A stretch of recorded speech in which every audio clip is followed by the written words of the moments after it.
Pemirsa, saya masih bersama Pak Tatang dan obrolan kita tentunya masih akan terus berlanjut. Kalau tadi penjelasan singkat tentang keimigrasian itu apa, kemudian fungsi tugasnya apa, kemudian sistem pengawasan dan pengendalian WNA yang masuk ke Indonesia, serta penanganan dan juga pengawasannya. Dan sekarang kita berlanjut lagi, Pak. Saya ada yang luput di awal tadi. Nah, harusnya Bapak jawab di awal. Adalah masalah wilayah kerja. Wilayah kerja dari kantor imigrasi kelas 1 TPI Pontianak. Wilayah kerjanya di mana-mana saja.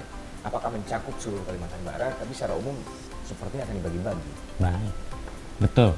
Untuk wilayah Kalimantan Barat ini, khususnya keimigrasian, di sini ada 7 kantor imigrasi plus 1 rumah detensi imigrasi untuk wilayah Kalbar.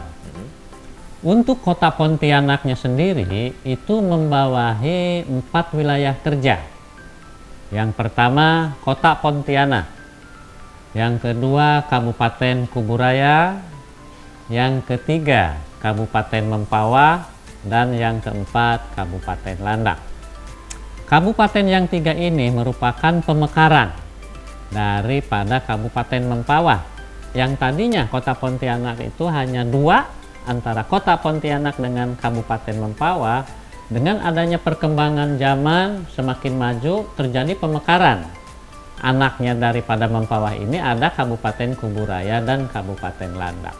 Keempat wilayah inilah yang mendukung seluruh kegiatan kantor imigrasi di kota Pontianak, baik itu dari SDM, dari sistem kerja, kesemuanya itu adalah mencakup provinsi. Kebetulan kota Pontianak ini berada di dalam provinsi Kalimantan Barat yang membawahi ke-7 kantor imigrasi yang ada di wilayah Kalimantan Barat plus 1 rumah detensi imigrasi. Jadi yang paling tinggi kedudukannya adalah kantor imigrasi kelas 1 TPI Pontianak ini untuk wilayah Kalimantan Barat. 1 rumah detensi dengan 7 kantor Imigrasi.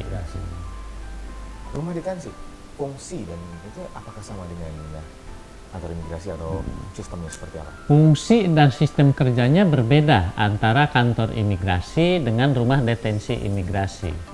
Kalau kantor imigrasi khususnya melayani pelayanan bagi pemohon paspor dan izin tinggal kunjungan. Kemudian rumah detensi imigrasi ini khusus melayani bagi tahanan orang asing yang sementara bermasalah. Bermasalahnya dari mana saja? Yang bersangkutan bisa saja overstay. Kemudian yang bersangkutan bisa saja melakukan tindakan kriminal di wilayah kota Pontianak. Kemudian juga bisa saja yang bersangkutan adalah ekspatrian. Artinya mereka tujuan ke negara lain selain ke Indonesia yang di sini hanya terdampar di kota Pontianak. Nah, itu akan kita fasilitasin dan kita tahan sementara keberadaannya di rumah detensi imigrasi sambil menunggu deportasi ataupun untuk diteruskan ke negara ketiga sesuai dengan tujuan awal daripada mereka itu. Oke, terima kasih Pak. Nah, selanjutnya kita berbicara menyesuaikan dengan kondisi saat ini, kondisi yang kita tidak pernah duga-duga bakal datang dan sepertinya masih bertahan, yaitu pandemi. Dan tentunya semua sistem, semua birokrasi dan lain-lainnya mengalami perubahan kebijakan, perubahan sistem, dan juga ini tentunya untuk mempermudah serta supaya kinerjanya juga tetap berlangsung. Kebijakan-kebijakan seperti apa? Atau di awalnya penyesuaian seperti apa yang dilakukan oleh imigrasi Pontianak dalam situasi seperti ini, Pak? Baik, sejak awal adanya masa pandemi COVID yang tidak kita harapkan keberadaannya ini adalah bahwa kebijakan-kebijakan kita dipangkas untuk masa-masa pandemi COVID ini. Artinya, kita dalam melaksanakan tugas sehari-hari terhadap masyarakat itu banyak birokrasi yang dipotong. Yang pertama, karena kebetulan masa pandemi COVID ini kita kan sangat kekurangan bagi yang memohon paspor. Kemudian juga kekurangan, artinya lebih berkurang aktivitasnya orang asing yang datang ke kota Pontianak khususnya dan umumnya ke wilayah Indonesia. Nah, dengan berkurangnya pemohon paspor, dengan kurangnya orang asing yang datang ke kota Pontianak ini, tentunya masa kerja kita juga di dalam kantor sangat berkurang sekali. Tidak ada pelayanan dalam pemberian paspor, Tidak ada pemberian masa pandemi COVID ini untuk memberikan visa, karena tidak ada orang asing yang datang dan tidak ada orang asing yang untuk berangkat keluar daripada kota Pontianak. Semuanya seluruhnya di lockdown, baik itu di TPI. TPI itu tempat pemeriksaan imigrasi bandar udara maupun TPI di darat seperti dari Kutusibo, dari Entikong, itu semuanya ditutup. Nah, otomatis semua aktivitas itu tidak ada. Artinya tidak ada yang membuat paspor, tidak ada yang ingin memperpanjang izin tinggal visanya di sini. Otomatis keseluruhannya ini akan berkontribusi terhadap pelayanan di kantor imigrasi sendiri.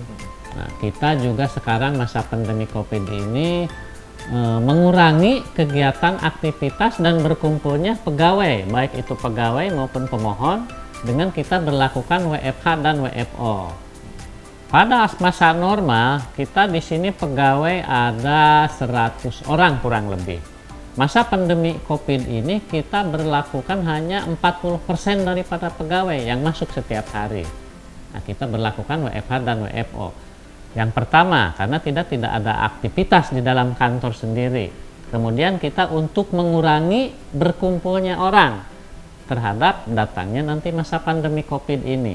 Nah, hal ini kita sudah ada instruksi daripada Direktorat Jenderal Imigrasi khususnya dan Kementerian Hukum dan HAM Indonesia bahwa masa pandemi COVID ini pertama kita harus jaga jarak. Kemudian kita harus mengutamakan protokol kesehatan dengan dibikinnya di depan seperti untuk cuci tangan, kemudian ada bilik disinfektan, dan kita lakukan juga penyemprotan di setiap ruangan secara berkala. Minimal kita laksanakan 2 minggu sekali harus ada penyemprotan secara mandiri. Barangkali demikian yang ada perubahan yang sangat signifikan antara hari wajar yang normal dengan masanya pandemi COVID-19 ini. Tapi dengan adanya perubahan tersebut, pelayanan tetap buka seperti biasa? Pelayanan kita tetap buka, namun animo daripada masyarakat untuk membuat paspor ini masih rendah. Itu artinya menurun, Pak?